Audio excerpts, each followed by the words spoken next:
O que você entende quando alguém diz que os seres humanos precisam de salvação? Palavras como libertação, salvação e redenção fazem parte do vocabulário cristão, mas o que significam? De que, afinal de contas, nós precisamos ser salvos? A resposta mais curta e comum que logo vem é que precisamos ser salvos do pecado. Ok, isso está certo, mas o que isso realmente significa? Qual seria a real condição da qual nós precisamos ser salvos? Ao lermos as Escrituras, já no Antigo Testamento, veremos que existem alguns aspectos que caracterizam a nossa condição de pecadores. De onde é que Cristo nos resgatou? É sobre isso que vamos falar neste vídeo. Fique conosco!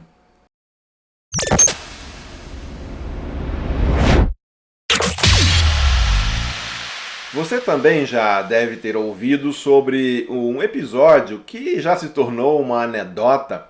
Conta que em certa cidade nos Estados Unidos, numa noite alguém pichou no muro a frase "Jesus Cristo é a resposta". No outro dia, as pessoas que tinham visto aquela frase se depararam com uma outra pichação logo abaixo. Qual é a pergunta? Se Jesus Cristo é a resposta, qual seria a pergunta? Muito do esforço missionário e evangelístico das igrejas soa como sem sentido para o mundo. Anunciamos um tipo de resposta para perguntas que aparentemente não estão sendo feitas. Anunciamos uma salvação para quem acha que não tem nada do que precisa ser salvo. Isso não significa, é claro, que Jesus ele não seja a resposta ou que ele não seja o Salvador. O problema é que não estamos conseguindo compreender bem a maneira como as perguntas e a necessidade de salvação se expressam na cultura atual. É o típico problema de quem fala, fala e não para escutar, não para prestar atenção.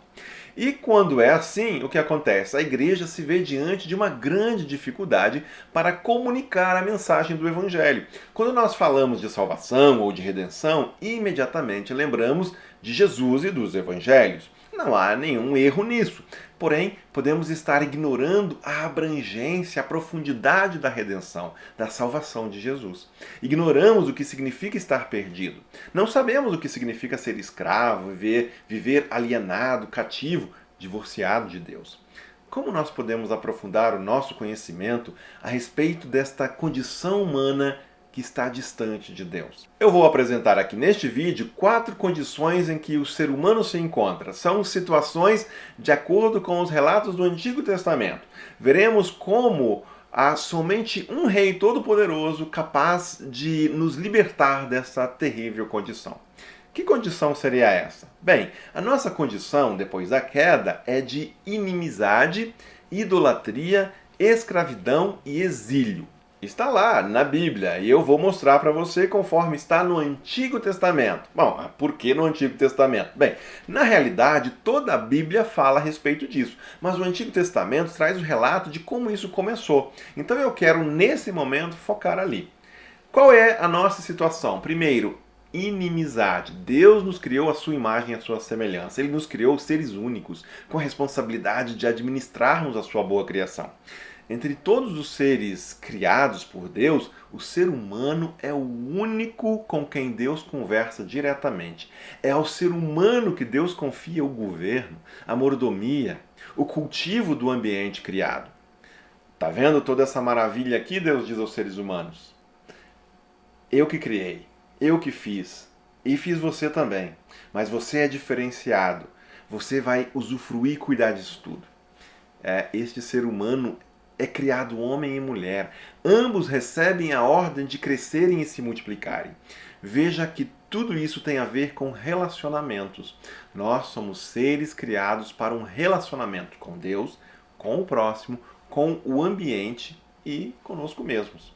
A queda, que nós podemos chamar também de rebelião, de desobediência, dessa busca humana por autonomia, simplesmente quebrou a harmonia desses relacionamentos humanos. Essas relações eram boas. O ser humano se relacionava bem com Deus. Ele cuidava bem um do outro, dos animais, das plantas.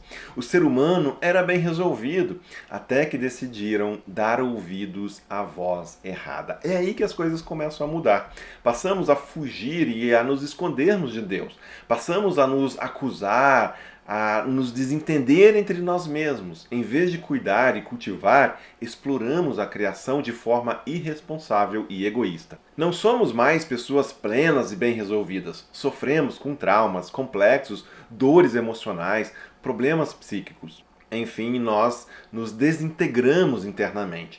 Toda essa condição de conflito, inimizade e rupturas só pode ser resolvido com uma coisa: reconciliação. Quer ele admita ou não, essa é a saga humana depois da queda. Viver em busca de paz de espírito. O apóstolo Paulo escreve a este respeito em suas cartas aos Romanos e também aos Colossenses. Eu vou ler para você o texto que nós encontramos em Colossenses. Foi do agrado de Deus que nele habitasse toda a plenitude, e por meio dele reconciliasse consigo todas as coisas, tanto as que estão na terra quanto as que estão no céu, estabelecendo a paz pelo seu sangue derramado na cruz. Antes, vocês estavam separados de Deus, e em suas mentes eram inimigos por causa do mau procedimento de vocês. Mas agora ele os reconciliou pelo corpo físico de Cristo mediante a morte, para apresentá-los diante deles santos, inculpáveis e livres de qualquer acusação. Vemos, portanto, que o entendimento do apóstolo confirma a necessidade de reconciliação da humanidade, uma reconciliação que começa com a superação da inimizade com Deus. Esta é, portanto, a nossa condição e também a nossa necessidade. O ser humano precisa se reconciliar. Nossa desintegração e inimizade nos deixam privados de uma vida plena e realizada. A nossa condição de inimizade com Deus acaba nos direcionando para outros objetos de adoração. Assim, chegamos em nossa segunda condição após a queda: idolatria. Então, um segundo aspecto da condição humana é a da idolatria. Conforme nós lemos em Romanos, a humanidade trocou a verdade de Deus pela mentira. E adoraram e serviram a coisas, a seres criados em lugar do Criador. Em vez de mantermos os nossos corações voltados para Deus, acabamos nos voltando para a criação. Muitas pessoas não conseguem enxergar a gravidade disso. Chega a ser uma verdadeira estupidez. Adoramos a criatura em vez de adorarmos o grande Criador. Isso acontece toda vez que priorizamos qualquer coisa, qualquer outra coisa no lugar de Deus. Essa inclinação do coração humano, ela já foi denunciada por Deus nas tábuas da lei entregues a Moisés. Uma vez que o ser humano se rebelou e se tornou inimigo de Deus, este Deus precisou vir ao seu encontro, se revelar como o único e verdadeiro Deus, pois o ser humano, perdido em seu pecado, em sua obstinação, autossuficiência, arrogância e rebeldia, não pode chegar a Deus por si mesmo.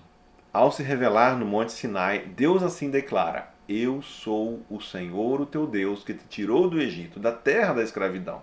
Não terás outros deuses diante de mim. Não farás para ti nenhum ídolo, nenhuma imagem de qualquer coisa no céu, na terra ou nas águas debaixo da terra. Não te prostrarás diante deles, nem lhes prestarás culto.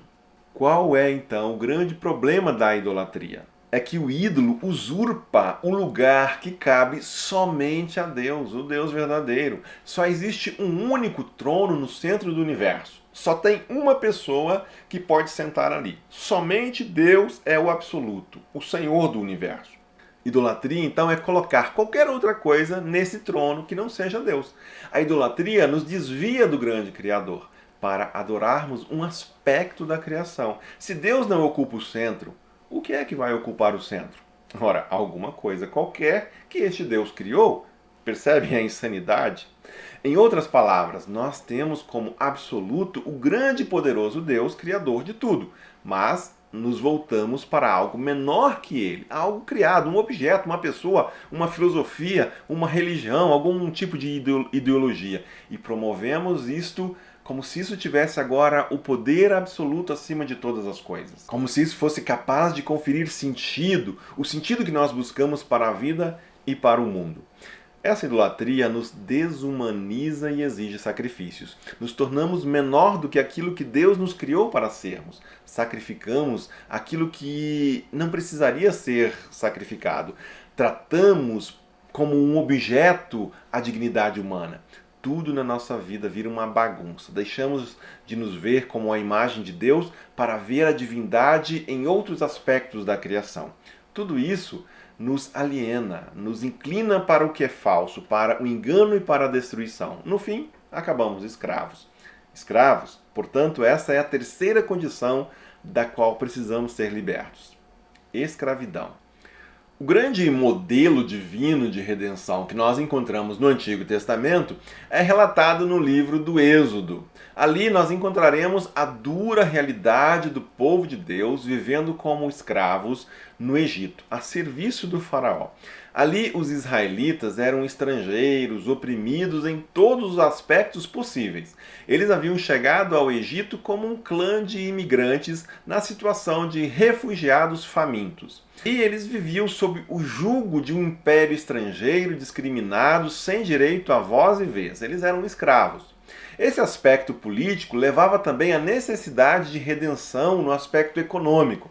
Lá no Egito, os israelitas, eles não desfrutavam da sua terra. Seu trabalho estava sendo explorado pela nação onde agora eles viviam como hóspedes. O trabalho mais sujo e mais pesado era colocado sobre os ombros dos israelitas, eles que estavam ali como uma minoria étnica. Essa situação de vulnerabilidade e de perdas era agravado ainda pelo aspecto social em que eles se encontravam. O texto relata a brutal violência em que o povo de Deus era submetido no Egito.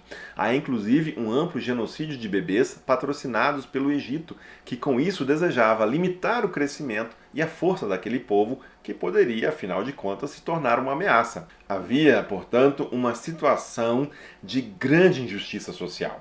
E para completar a opressão e situação de escravidão a que os israelitas estavam submetidos, havia também o aspecto espiritual.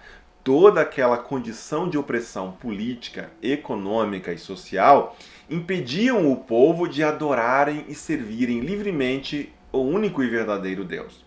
Acorrentados e escravizados ao faraó, os israelitas estavam impedidos de servirem a Deus. O melhor do seu tempo, seus recursos, de suas energias, da sua dedicação, de sua devoção, tudo estava sendo direcionado a servir o faraó e ao Egito. As palavras com que Deus orienta Moisés para se dirigir ao faraó são as seguintes: diga ao faraó que assim diz o Senhor: Israel é meu primeiro filho, e eu já lhe disse que deixe o meu filho ir para prestar-me culto. A tradução para prestar-me culto pode ser também adorar ou servir. Deixa o meu povo ir para que possam servir a mim, o Deus deles. A libertação do povo da escravidão, portanto, consistiria em deixar de servir ao faraó para que pudessem adorar e servir ao único e verdadeiro Deus. Todo esse processo de libertação envolve um aspecto amplo da dimensão humana. Deus liberta da opressão política e também espiritual. A libertação de Deus é ampla, integral, envolvendo a política, mas também a esfera espiritual. Na questão das 10 pragas, por exemplo, as divindades egípcias, que consistia em adoração a rios, animais e ao próprio sol, são humilhadas diante do poder de Deus. Deus se revela como incomparável, único, que está acima de todo este mundo criado. Ao adorar o rio Nilo, a figura de uma rã, o sol ou qualquer outra criatura, os egípcios estavam adorando a criatura no lugar do Criador. É muito importante compreendermos que Deus se revela ao povo de Israel como um redentor que leva em consideração todos os aspectos da opressão do povo: a escravidão política, econômica, social e espiritual. Diga aos israelitas: eu sou o Senhor, eu os livrei do trabalho imposto pelos egípcios, eu os libertei da escravidão e os resgatarei com braço forte e com poderosos atos de juízo. Eu os farei meu povo e serei o Deus de vocês. Então vocês saberão que eu sou o Senhor, o Deus de vocês, que os livra do trabalho imposto pelos egípcios. Eu os farei entrar na terra que com mão levantada jurei que daria a Abraão, a Isaque e a Jacó. Eu a darei a vocês como propriedade. Eu sou o Senhor. Então, eu espero que tenha ficado claro o quanto Deus deseja uma libertação completa, integral do ser humano. A realidade de um mundo caído gera opressão, inimizade, escravidão, injustiça e maldade de todo tipo em todas as esferas da realidade. Mas resta ainda mais um aspecto do ser humano caído que nós precisamos destacar. É o exílio. O exilado é alguém que vive como estrangeiro numa terra estranha.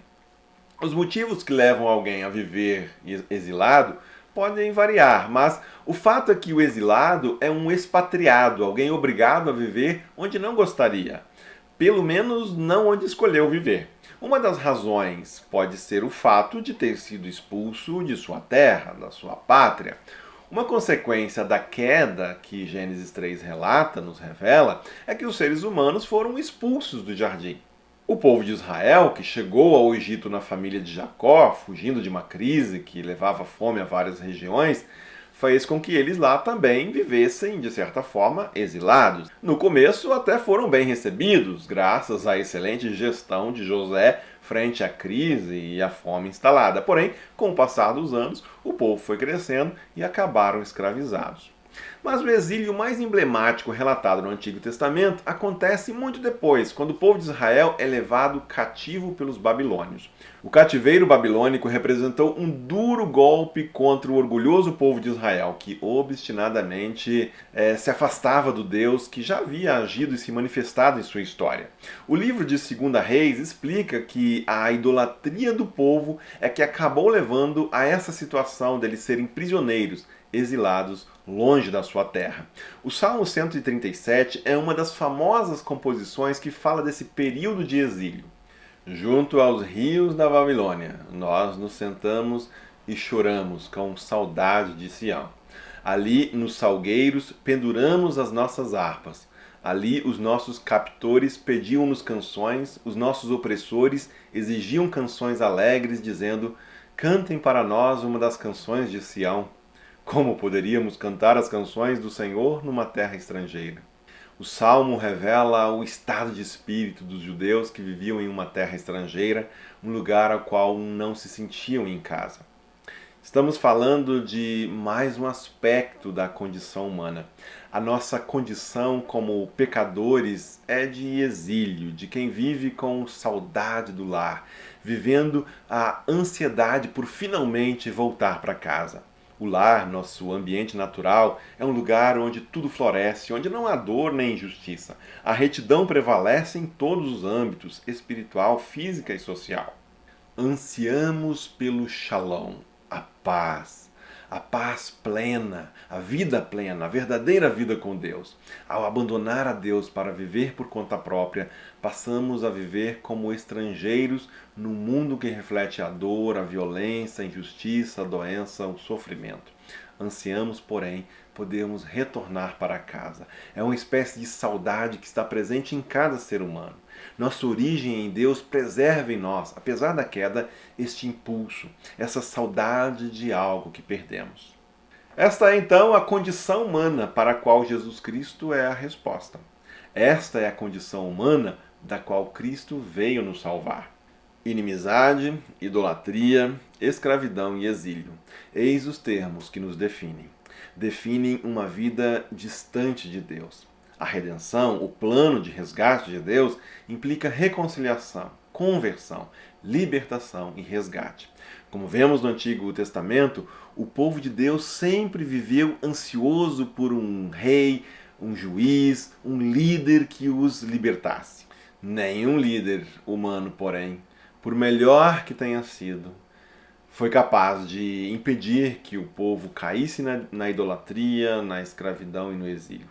Somente Deus é capaz de conceder essas coisas. Esta é a boa notícia dos evangelhos.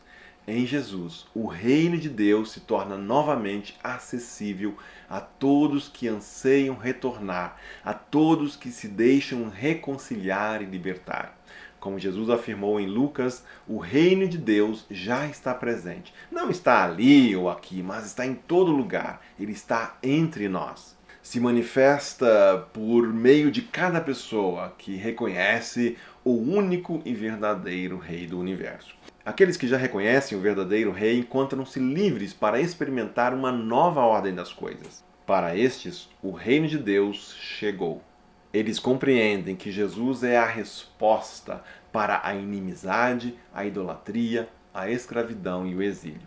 Porque um menino nos nasceu, um filho nos foi dado, e o governo está sobre os seus ombros, e ele será chamado Maravilhoso Conselheiro, Deus Poderoso, Pai Eterno, Príncipe da Paz.